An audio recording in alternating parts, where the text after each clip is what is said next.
And now, back to the phones. And we go to Seattle. This is Christine. Christine, great to have you on the EIB network. Hello. Oh, I just want to say, Rush, that you are one of the great paternal, incredibly informative. You have changed my life. I am just so grateful to you. Thank you. Well, thank you very, very much. I appreciate that. I just wanted to say I am a conservative radio show host here in Seattle, Washington. I am gay. I am Wait Hispanic. a minute. Whoa. You are in the business? You're a radio show host? Yes, I've been on the air for 7 years. And you're gay? And, I'm sorry, what? You said you're gay. I was talking over you. Did you say you were gay? Oh, no, that's... I love when you talk over me. You have so much great things to say. So many great things to say. Anyway, I'm gay, I'm Hispanic, I'm female, I'm middle-aged, and I'm conservative. These, of all these things, it is the hardest of all these to be conservative in Seattle, Washington, as you well know. It implies you're supposed to hate people like me to boot. Well, I'm supposed to hate people like me, right? Yeah, good point. Good, good point. So I find that the most homophobic and sexist and ageist and racist thing I ever encounter is when someone hears me speaking and they're looking at my packaging and they're telling me, why is it that you speak that way when obviously the packaging demands that you speak another way? I find that to be incredibly offensive. In any case, I wanted to comment on the cake thing, on the cake, the Supreme Court judgment ruling on the cake matter.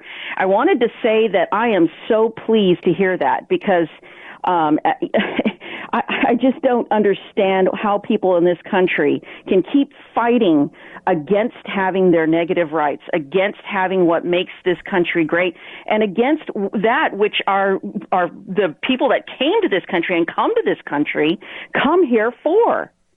I just don't get it. And, you know, thus, of course, this is why we do the work we do, you on such a grand scale and mine basically almost unheard. But this is what gets me up in the morning. And I am excited to see what is going to happen next with our wonderful President Trump as his birthday comes, as Father's Day comes, and as our economy is picking up, and as people are going to have to peel away all of that which they have believed or thought or whatever, because it is becoming apparent that we are the country on this planet that stands for everyone to come and have liberty. Right. And if we don't protect that, the whole world is going to go down.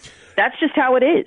Yeah, and you know, that is actually brilliantly stated, and I grant you permission to make a promo out of that.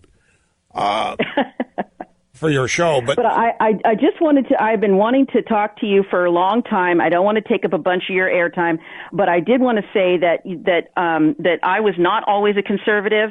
It was in the last administration I started to question things because I wasn't really a Democrat because I never identified with any of that. But wait, what did you start? What did you start questioning in the Obama administration? I'm curious that what. Well, first I questioned who is this guy. I think the most incredible, fantastical thing about the Obama story is that he did nothing and he became president.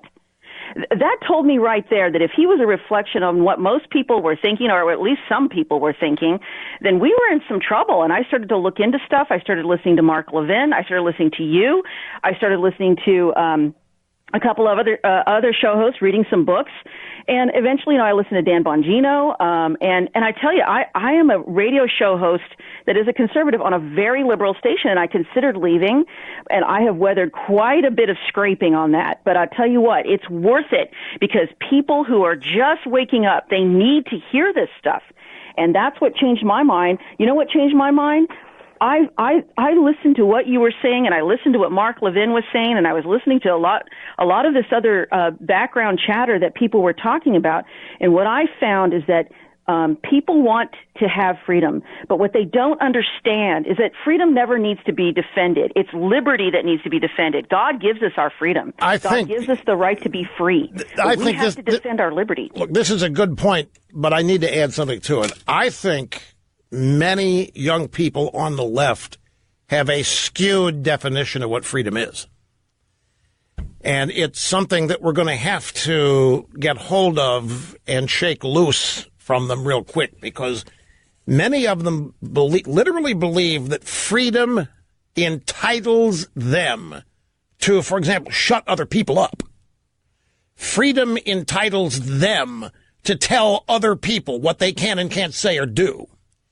That's not freedom. That is authoritarianism and leads to dictatorship. It is in no way freedom. But they interpret, I am free to be who I am, and if you get in my way, you have to stop. Freedom is for me, but it isn't for you if you offend me or otherwise encroach upon me. Freedom to these people, as taught in universities, allows them to discriminate against those who are denying them their so-called freedom. This is why I urge everybody to take these online courses at Hillsdale, because they have the proper constitutional, foundational instruction of constitutional liberty, constitutional freedom. Freedom is not some pedestrian thing that is self-focused. It's about you and only you. And too many people think that it is. Anyway, Christine, I really appreciate the call. It's great. You've made my day, and I thank you. Thank you very much. Have a great rest of the day. We'll be back at a quick break, but we're nowhere finished here on this, folks, so stay with us.